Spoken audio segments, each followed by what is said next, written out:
Now let's get the latest on Typhoon Nika. We have Pag-asa weather forecaster Chanel Dominguez on the line. Good morning, Chanel. Thanks for joining us again today.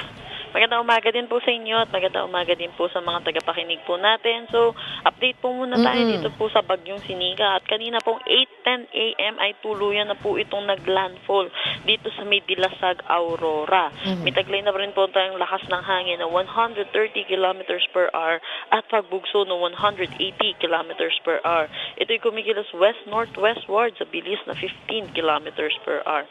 Dahil po dito, meron tayong tropical cyclone wind signal number 4 dito sa northern portion ng Aurora, central at southern portion ng Isabela, Kalinga, Mountain Province, northern portion ng Ifugao, central and southern portion ng Abra, northern at central portion ng Ilocos Sur.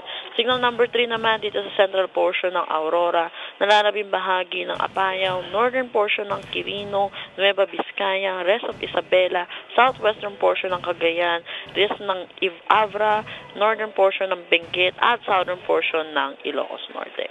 Signal number 2 dito sa northwestern portion ng eastern portion ng Cagayan, rest of Nueva Vizcaya, rest of Quirino, rest of Benguet, rest of Ilocos Norte, La Union, northeastern portion ng Pangasinan at northern portion ng Nueva Ecija. Signal number 1 naman po dito sa may Babuyan Islands, the rest of mainland Cagayan, rest of Pangasinan, rest of Aurora, Nueva Ecija, Bulacan, Tarlac, northern at central portion ng Zambales, Metro Manila, Rizal, eastern portion ng Laguna, northern at eastern portion ng Quezon, at kasama na ang Pulilio Islands at northwestern portion ng Camarines Norte.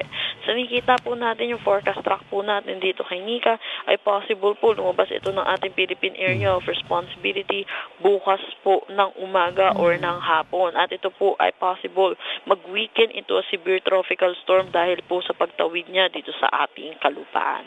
Yan po muna latest dito sa Pag-asa Weather Forecasting Center. Chanel Dominguez po, magandang umaga. Chanel, sige, go ahead. Chanel, given na sinabi mo paalis ito tomorrow, so for today, do we expect the impact of this typhoon to weaken across Luzon? Yes po, makikita po natin, patawid na rin po siya ng kalupaan. Kung nagkakaroon po tayo ng pagtawid sa kalupaan, ay ito po ay nagkakos din po ng paghina ng isang bagyo. So inaasahan din po natin, ihina din po ito.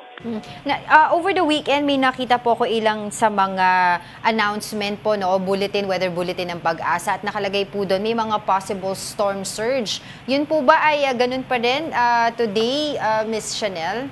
Yes po, saan pa rin po natin ang mga storm surge din po, mga moderate to high risk po sa storm surge, yung mga low-lying exposed coastal localities po natin. Dito sa Ilocos Norte, Ilocos Sur, La Union, Pangasinan, Cagayan, kasama na ang Babuyan Islands, Isabela, Zambales, Aurora, Quezon, kasama na ang Pulilio Islands, Camarines Norte at Camarines Sur. And also, doon po sa nakikita din po natin outside Philippine Air Responsibility, meron daw po dalawa tayong namamataan na other weather disturbances? Yes po, meron tayong tropical depression po sa ngayon at isa din pong bagyo na may international name na Manyi. And ano po yung magiging track nitong, possible track nitong dalawang namamataan natin? Ito pong si tropical depression na binabantayan po natin. Sa nakikita po natin, papasok din po ito ng ating Philippine Area of Responsibility by Tuesday. At kung sa track po, ito po ay magla-landfall din po possible po dito po sa may northern Luzon. Papasok ito ng by Tuesday, siyang paalis naman nito ni Typhoon Nika, yes, ni Nika. No? Meron po bang possibility na magkaroon ng interaction o wala naman? Sa ngayon po, mababa po yung chance.